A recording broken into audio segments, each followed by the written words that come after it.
In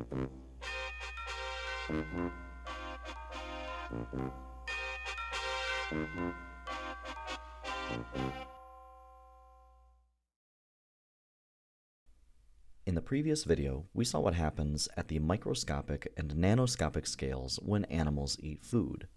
We fed potatoes to mealworms, and we used a scale and BTB to determine what comes in and out of the mealworms.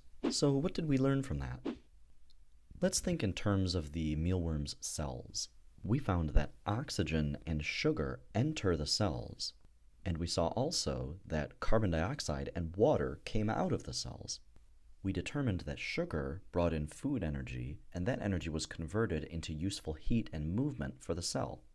But there was one more very important thing that we observed, and that is that the mealworms gained weight through the course of our experiment, and it is certainly worth our time to explore why. Before we go any further, let's identify the goal for this video. After watching this video, you should be able to use a molecular model to explain how animals grow. Since we're talking about molecular models here, we'll spend quite a bit of time at the nanoscopic scale, which means that we'll need to use our molecular modeling kit. We can achieve our goal by appealing to some basic principles of chemistry. Here's one we've seen before. Matter can be created or destroyed. The mass that the mealworms gained could not have come from nowhere, so where did it come from? This is where chemistry comes in handy. In our previous video on molecular models for animal respiration, we saw a long-chain molecule called starch. It makes up most of the mass of potatoes, the worm's favorite food. And starch is really just a chain of sugars. The starch, being made of many units, we call a polymer. Polymer is Latin for many parts. The individual sugar units that starch is made of, we call these monomers. That's Latin for one part. Different chains of monomers result in different polymers. There's a wide variety of monomers and polymers, but in this video we'll mostly stick to carbohydrates, which is what starches and sugars are.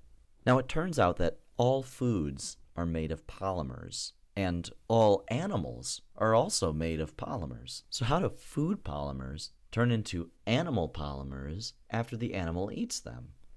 Take a moment to pause the video and think about this question. One thing we need to address is the fact that food polymers turn into different polymers inside the animal after they're eaten. This requires breaking food polymers down into monomers. And then those monomers need to be rebuilt into polymers which are useful for the cells of the animal. Here's a helpful metaphor. Suppose you had a toy you made out of some building blocks. You'd like to build a new toy, but first you have to take this one apart. Taking the first toy apart is a bit like breaking down a food polymer into monomers. Building the new toy is a bit like the animal's cells using the monomers to build a new and useful polymer inside the animal. So now we have a brand new polymer, even though it's just made up of the pieces of the original food polymer. So how do animal cells do this? How do they take polymers and break them down into monomers and then build them back into new polymers? One of these processes you've probably already heard of. It's called digestion. In this process, the mealworm takes food polymers, starches in this case, into its stomach by eating them. Chemicals in the stomach called enzymes use water molecules to break down the polymer into the monomers it's made of, in this case sugars. Once the polymer has been broken down into monomers, these small pieces are absorbed into the bloodstream, where they can now make their way to the animal's cells. When these monomers enter the cells of the animal, there are several things that can happen to them, depending on what the cell needs. In the previous video, we already saw one very important way in which these monomers can be used. In the process we learned about, sugar combines with oxygen, and the sugar's energy is used for movement and heat. Carbon dioxide and water are waste products, which leave the animal. This is how your cells, and in fact all cells on Earth, get energy. And this process is called cellular respiration. Another thing that monomers can do is actually change into different monomers. You might have heard that eating a lot of sugar or drinking sugary drinks can cause you to gain weight in the form of fat. But how can this make sense when sugar and fat are completely different monomers?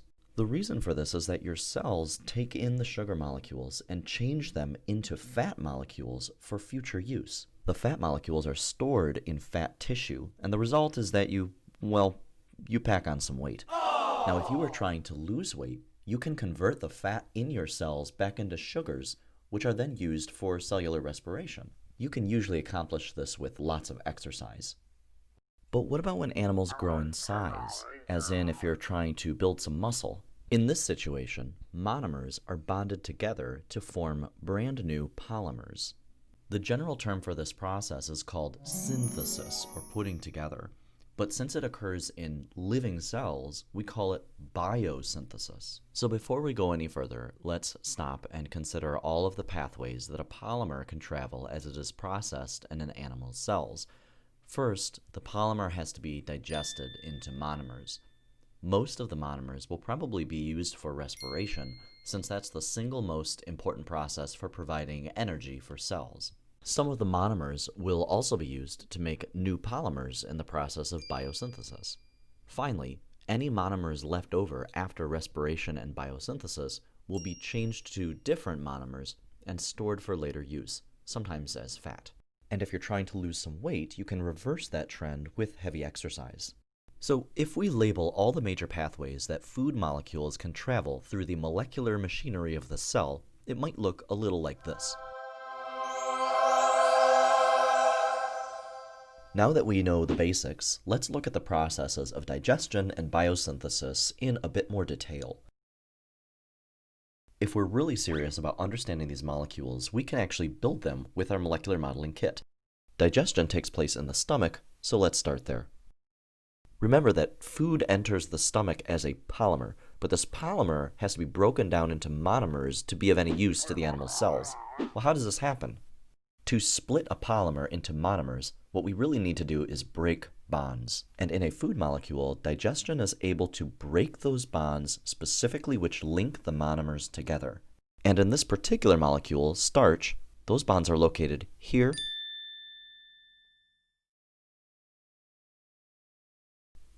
and here.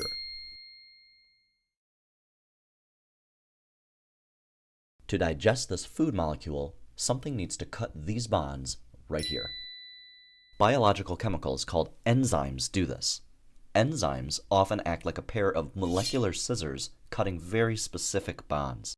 It's a common misunderstanding that enzymes are somehow alive, but they aren't. They're really just chemically active proteins found in living things. The enzymes break the bonds in the polymer,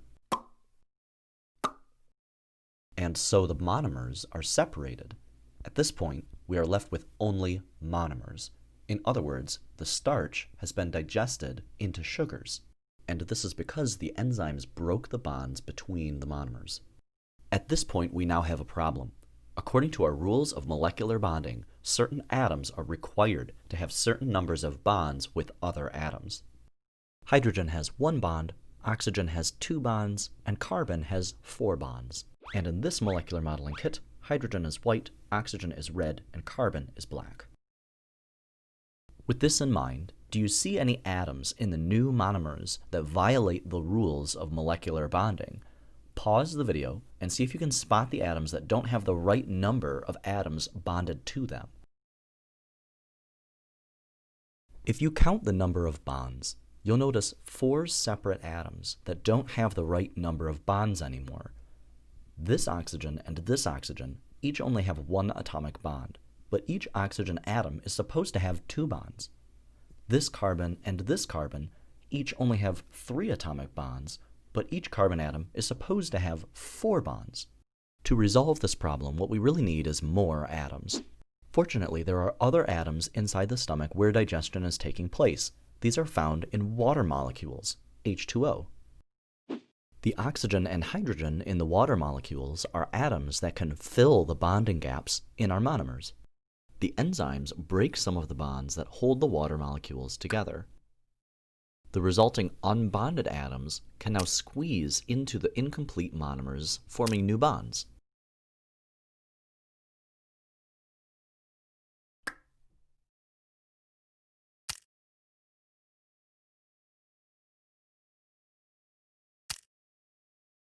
Now, every atom in our monomers has the right number of bonds.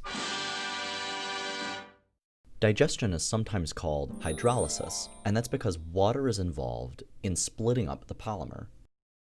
We can even write out digestion as a chemical reaction. We start with a polymer, and we really add water to it. In the process, the polymer is split into monomers. So that's how we can write out digestion in the form of a reaction. That summarizes how the polymers in food are changed into monomers that the animal can now absorb and use.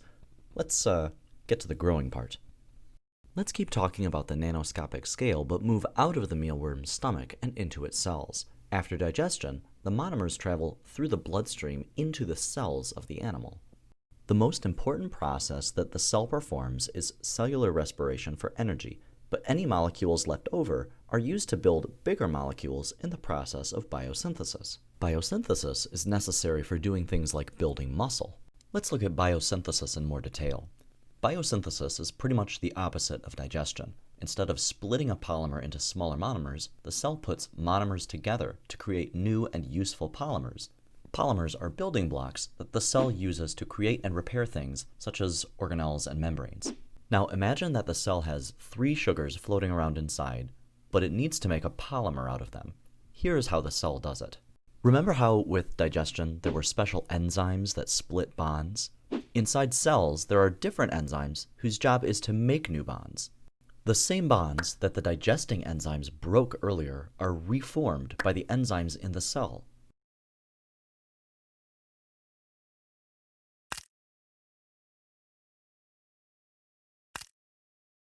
Now, through biosynthesis, the cell has started to create a new and useful polymer that it can use to grow. Let's take note of a few details about the process of biosynthesis. The most important thing to note is that a new bond was formed here, between the 2 monomers. They have now been joined into a simple polymer. Another thing to note is that in this case, a byproduct was also created. See how the atoms that were broken off formed H2O here? This means that any time biosynthesis takes place to bond polymers, water will also be created as a byproduct. Watch carefully as the enzymes bond the last monomer to create the new polymer molecule.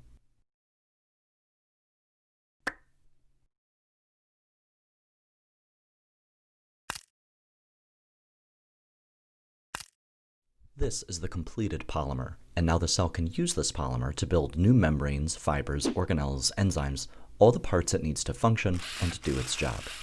Like digestion, we can also write out biosynthesis as a chemical reaction. In biosynthesis, the cell combines monomers together to produce a polymer, while waters are also made as byproducts.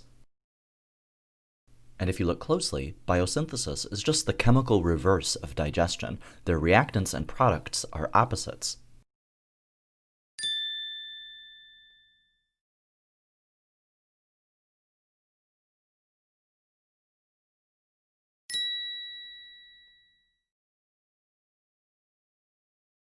It's no wonder we observed that the mealworms increased in mass. As they ate and digested the food, their cells built lots of polymers, and the mealworms grew in mass. We were able to detect this change in mass with our scale. We have one last thing to learn today. Let's take a look at the different types of polymers that might be made in biosynthesis. All of the following polymers and monomers can be found in food. One of the most important polymers that cells build is called protein. Protein polymers are built from monomers called amino acids. This is what amino acids look like. The blue atoms are nitrogen. And this is what the protein polymer looks like. Notice that it's just a chain of amino acids. Another polymer that cells can build is fat. Fat is synthesized by putting fatty acids together. Notice that fat contains all the same atoms as sugar: carbon, oxygen, and hydrogen. That's why cells are able to convert sugar to fat and vice versa, depending on what the cell needs. A fat polymer looks like this. Usually a fat polymer is made up of 3 fatty acids. As such, we call these polymers triglycerides. This next polymer you've probably heard of: DNA and its close cousin, RNA. These are the chemicals that store genetic information in cells. These important polymers are built from monomers called nucleic acids, because these monomers were first discovered inside the nuclei of cells. This is a computer rendering of a DNA molecule. The last polymer we've already seen. Starches are carbohydrate polymers most abundantly found in plants. Sugar monomers are synthesized into starch polymers. This is what our sugar monomer looked like, and this is what our starch polymer looked like. Like fat, all carbohydrates contain carbon, oxygen, and hydrogen. Let's review our goal to make sure you met it.